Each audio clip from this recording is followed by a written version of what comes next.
معاكم في كلام إلهام. خلينا متفقين إن طول ما احنا ماشيين في رحلة الحياة بنقابل تحديات كتير، بعضها نقدر نتغلب عليه وبعضها لأ. في ظروف كده تلاقيها بتطلع لنا من تحت الأرض ما نقدرش نتحكم فيها، وبتأثر بشكل شديد جدا على حياتنا، وبتخلينا مش عارفين نمشي في الدنيا كده صاعدة. يعني التحديات دي ليها طريقتين في التعامل معاها، الطريقتين نتيجتهم عكس بعض تماما. أول طريقة إن احنا نقف كده قدام الظروف اللي بتمر علينا صد رد كده، يعني بنقف زي الحيطة قدامها، وبنحاول بكل ما أوتينا من قوة إن احنا نعدي الظروف دي ونتغلب عليها.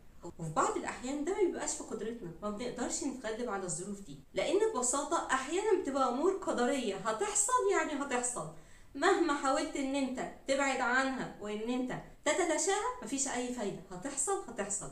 طيب احنا دلوقتي هنا عاملين زي الشخص اللي بيخبط دماغه في الحيط، بنحاول نغير حاجة مش في استطاعتنا ان احنا نغيرها. عاملين بالظبط زي الطفل الصغير اللي لازم يكون ليه الضربة الأخيرة، ولازم هو اللي يطلع من الموقف فايز وكسبان، والنتيجة بتبقى مش لصالحه تماما، لا بيبقى فايز ولا بيبقى كسبان، بالعكس بيصعب الموضوع عليه.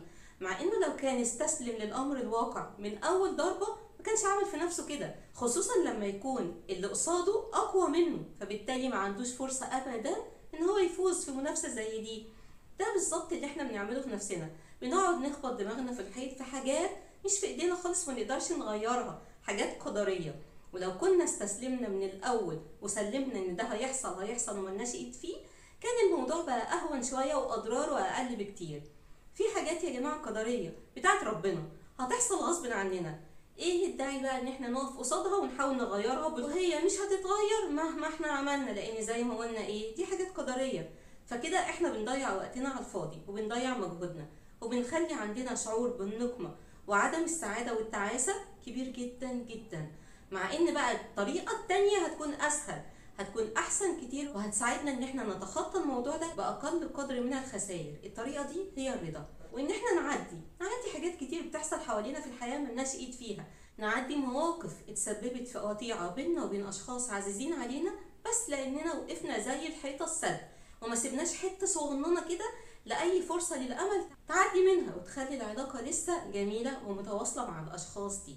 اقتناعنا التام ان احنا لازم نعدي بتخلي الحياة اسهل بكتير، وتخلي احساس المرارة والتعاسة ده مش موجود في قاموسنا اصلا، لان احنا راضيين بكل اللي يحصل حوالينا، وعاملين زي السنبلة كده في المثل الشهير، بتتني علشان الهواء يعدي من عليها، لكن لو وقفت قصاده هتتكسر. كلنا في المدرسة قالوا لنا المثل ده وحفظناه صم بقى خلاص من واحنا اطفال عارفينه.